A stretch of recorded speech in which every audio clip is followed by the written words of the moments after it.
अपनी film Tiku weds Sheru के साथ कंगना रनौत खुद को एज अ प्रोड्यूसर बॉलीवुड में स्थापित करने जा रही हैं। इस मौके पर उन्होंने अपने दिल की बात खुलकर कही है। कंगना कहती हैं, मुझे लगता है ये मेरे करियर का सबसे बेस्ट फेज़ है, क्योंकि मुझे इतनी ज़्यादा आज़ादी मिल रही है, ख़ास तौर पर क्रिएटिव फील्ड में। बतौर प्रोड्यूसर मैं बहुत संतुष्ट हूँ। बतौर एक्टर आप इतने सालों से सेट पर जाते हो, लेकिन बतौर प्रोड्यूसर जब सेट पर जाते हो तो एक अलग ही एहसास होता है। अपना खुद का एक प्रोजेक्ट महसूस कर रही हूँ और उसमें जब क्रिएटिव संतुष्टि मिलती है तो बहुत अच्छा लगता है। पिछले 5-6 सालों से मेरी फिल्मों में काफ़ी ज़्यादा इन्वॉल्वमेंट हो गई है। हालांकि जब मैं सिर्फ एक्टिंग ही करती थी तब मुझे बिल्कुल नहीं लगा था कि एक प्रोड्यूसर का काम इतना मुश्किल होगा। वो चीज़ मुझे अपने इस डेब्यू प्रोजेक्ट में सीखने को मिल गई। मुझे लगता है कि प्रोड्यूसर को ज़्यादा सहानुभूति की ज़रूरत होती है। ये मुझे अब समझ में आ रहा है। बतौर एक्टर हम कई बार प्रोड्यूसर पर हर चीज़ को डाल देते हैं। हमें लगता है कि प्रोड्यूसर के पास बहुत पावर है, लेकिन सच्चाई ये भी है कि उन्हें कई सारी चीज़ों से होकर गुजरना पड़ता है। मेरी लॉन्च फिल्म गैंगस्टर में लीड हीरोइन होने के बावजूद मुझे एक नॉर्मल मेकअप आर्टिस्ट दिया गया था, पर्सनल नहीं। जाहिर तौर पर फिल्म का बजट बहुत कम था और मुझे याद है हमारे पास बैठने के लिए सेट पर ज़्यादा कुर्सियां भी नहीं होती थीं। उस वक्त से मुझे महसूस होने लगा कि अगर उस फिल्म में मेरे प्रेजेंटेशन पर, यानी मेरे मेकअप पर, हेयर स्टाइल पर थोड़ा ध्यान दिया जाता तो शायद बात कुछ और होती, मेरे किरदार को 4 चांद लग जाते। लेकिन वो तो हर किसी का ड्रीम डेब्यू रहा है। अपने इस अनुभव को ध्यान में रखकर अवनीत को मैंने बेस्ट देने की कोशिश की। ये छोटी छोटी बातें मैंने अपनी डेब्यू से सीखी हैं। हाँ, अनुराग वसु जो गैंगस्टर फिल्म के डायरेक्टर थे वो काफ़ी अच्छे थे, लेकिन एक फीमेल एक्ट्रेस होने के नाते हमारा अपना नज़रिया होता है और इसीलिए मैंने इन छोटी छोटी बातों को भी इग्नोर नहीं किया। कंगना कहती हैं कि फिल्म का नतीजा मेरे डिसीजन पर असर डालेगा।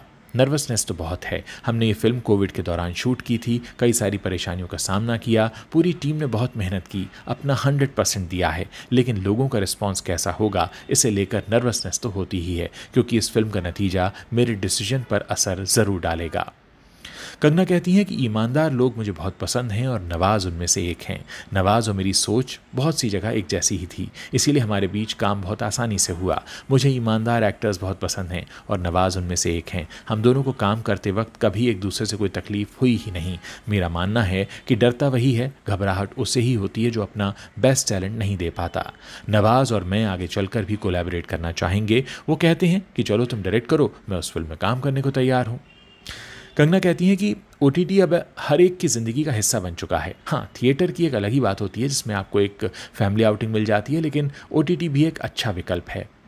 सबसे बड़ी बात यह है कि इस तरह की फिल्मों को स्क्रीन मिलना मुश्किल होता है। अब इस तरह के कंटेंट जाएंगे कहाँ? कई सारे फिल्म मेकर अच्छी कहानियाँ कहना चाह रहे हैं, लेकिन वो लोग जाएं कहाँ?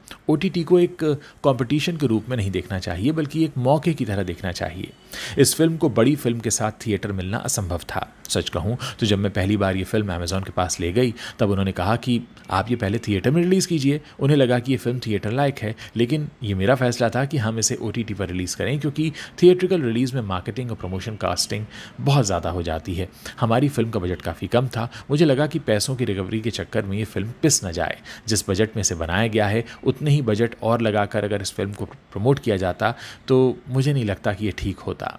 थिएटर में फिल्म रिलीज़ करने में पैसे तो बहुत लगते हैं। मैं सिर्फ अपनी फिल्म को सक्सेसफुल होते हुए देखना चाहती हूँ, फिर चाहे वो डिजिटल पर ही क्यों ना हो। आगे चलकर भी मैं डिजिटल के लिए और काम एक्सप्लोर करना चाहूँगी। कंगना कहती हैं कि मेरे हिसाब से इस इंडस्ट्री में स्टार्स की फ़ीस बहुत ज़्यादा है, जो कि नहीं होनी चाहिए। कई एक्टर्स करोड़ों रुपए की फ़ीस लेते हैं, जो कि बहुत गलत है।